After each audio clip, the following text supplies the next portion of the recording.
menjelaskan tentang materi protein. Sebelumnya kami akan memperkenalkan diri. Perkenalkan, saya atas nama Wardariska. Saya atas nama Lustia Yunusari. Saya atas nama Putri Suci. Saya atas nama Musdalifah. Saya atas nama Hasmawati. Saya atas nama Sofiana. Saya atas nama Nur Atika S. Dan Rosmini. Protein merupakan bagian yang paling penting dalam tubuh manusia. Protein selain berfungsi sebagai bahan bakar, juga berfungsi di dalam tubuh manusia sebagai zat pengatur, zat pembangun, dan zat pelindung. Protein berfungsi sebagai bahan bakar dalam tubuh apabila energi dalam tubuh manusia tidak terpenuhi oleh karbohidrat dan lipid, serta berfungsi sebagai zat pembangun untuk membentuk jaringan yang baru dan melindungi jaringan yang telah lama. Dari sebagian besar jaringan tubuh manusia, protein merupakan komponen terbesar setelah air, di mana diperkirakan 50% sel jaringan kering yang terdapat dalam jaringan hati dan daging merupakan protein.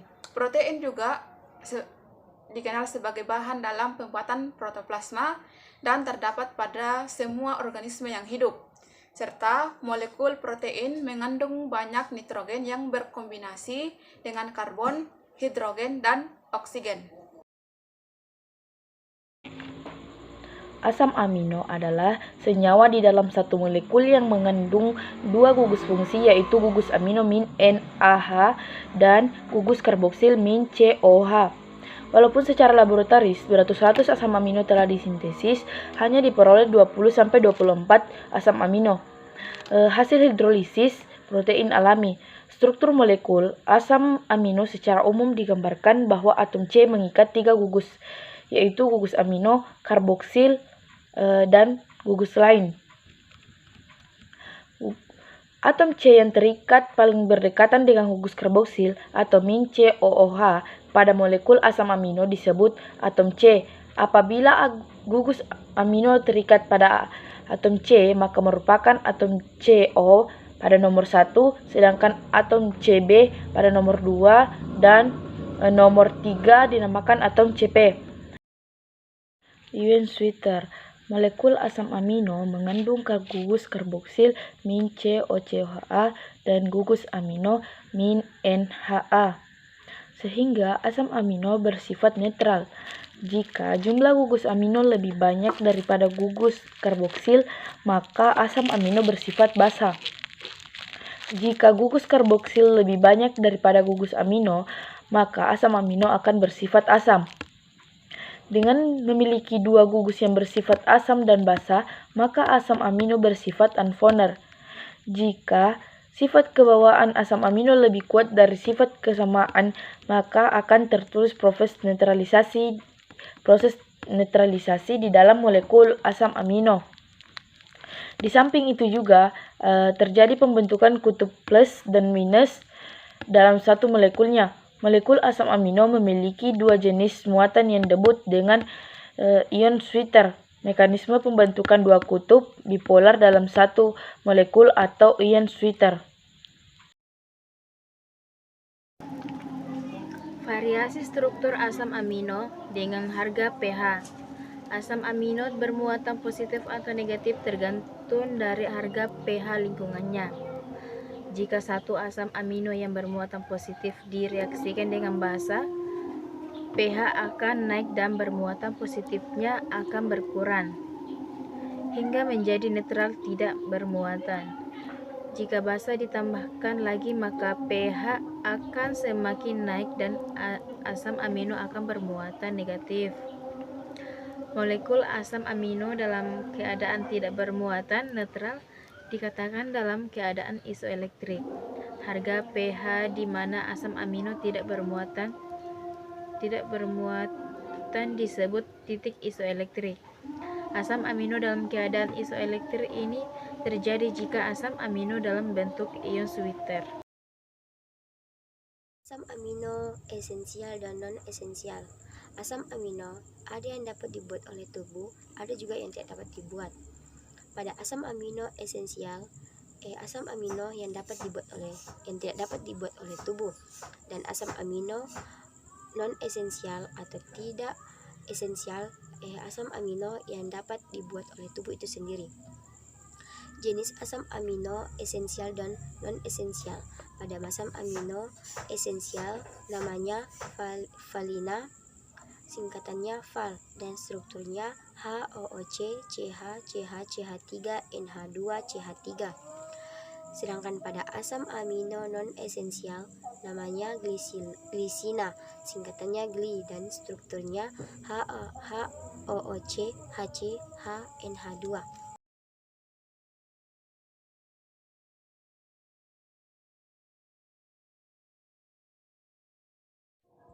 Ada 4 macam struktur dari protein, yaitu yang pertama struktur primer protein, yaitu struktur yang terdiri atas ikatan polipeptida yang terbentuk dari beberapa asam senyawa amino yang membentuk ikatan peptida, di mana ikatan peptida ini mengandung unsur-unsur utama dari protein, yaitu oksigen, hidrogen, karbon, dan nitrogen. Struktur yang kedua yaitu struktur sekunder protein, yaitu struktur yang terjadi karena adanya interaksi antar molekul asam amino dengan struktur tersebut. Dari interaksi tersebut terjadi interaksi antara atom hidrogen dengan atom oksigen dengan beberapa senyawa yang berbeda.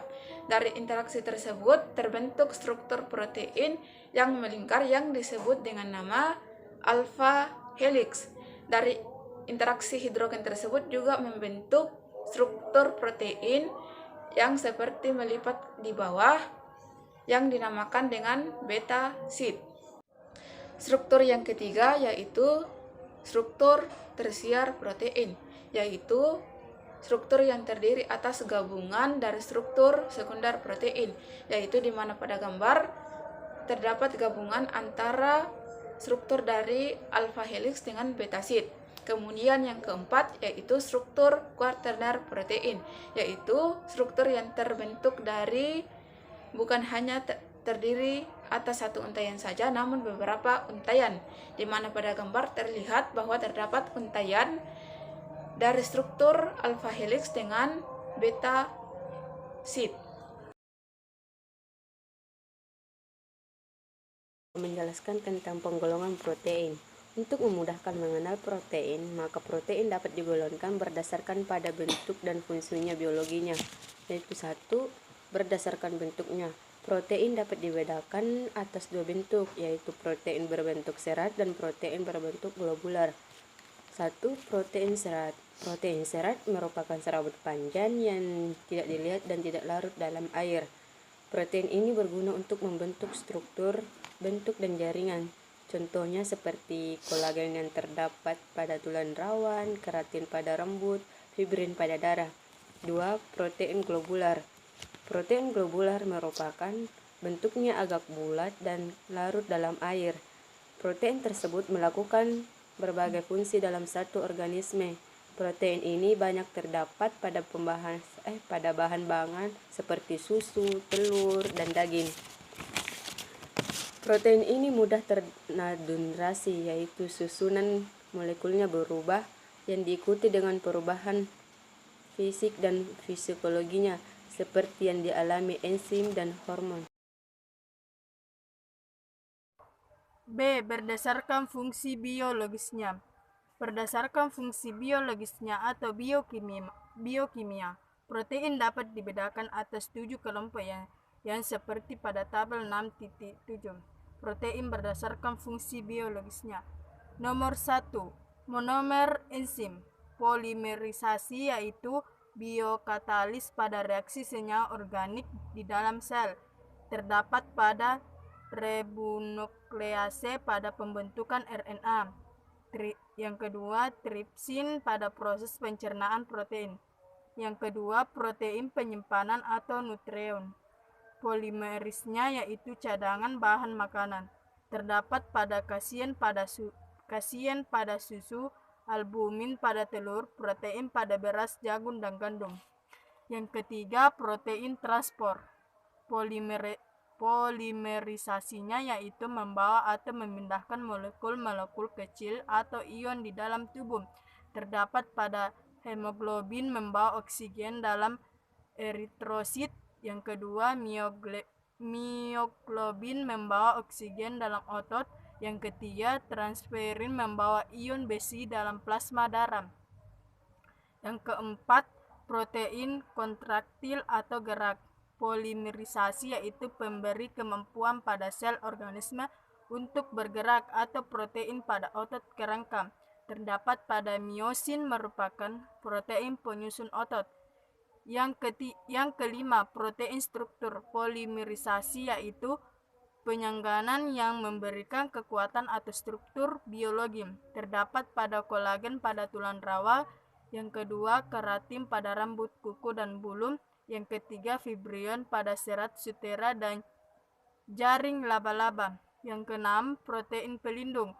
Polimerisasi yaitu pelindungan organisme terdapat organisme lain penyebar penyakit seperti virus dan bakteri. Terdapat pada fibrion dan trombosit protein pengumpalan darah jika organ terkena luka. Yang ketujuh, protein pengaturan. Polimerisasi yaitu pengaturan aktivitas seluruh atau fisiologi. Terdapat pada insulin mengatur metabolik gula dalam darah. Sintesis protein yaitu dengan menggunakan asam nukleat. Asam nukleat merupakan senyawa hasil polimerisasi molekul nukleotida. Molekul nukleotida ini disusun oleh 3 molekul, yaitu basa nitrogen, monosakarida, dan asam fosfat. Ada 2 jenis asam nukleat. Yang pertama, asam deoksiribol atau DNA. Yang kedua, asam ribonukleat atau RNA. Perbedaan antara DNA dan RNA ditinjau dari molekul yang menyusunnya, terletak pada basa nitrogen dan pentosa.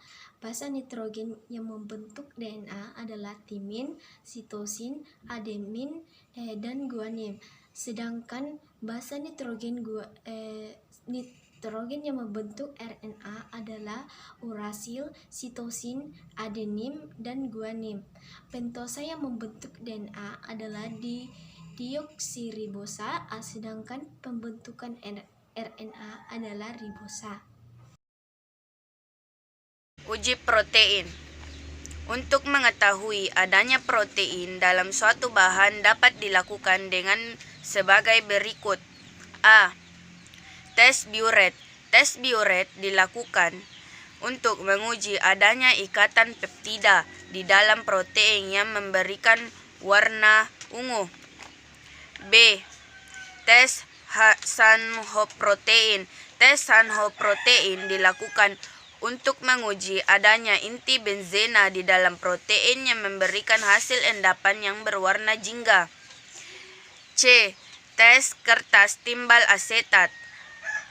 Tes ini dilakukan untuk menguji adanya belerang di dalam protein yang memberikan hasil warna hitam. Itulah presentasi dari kelompok kami. Kurang dan lebihnya mohon dimaafkan. Wassalamualaikum warahmatullahi wabarakatuh.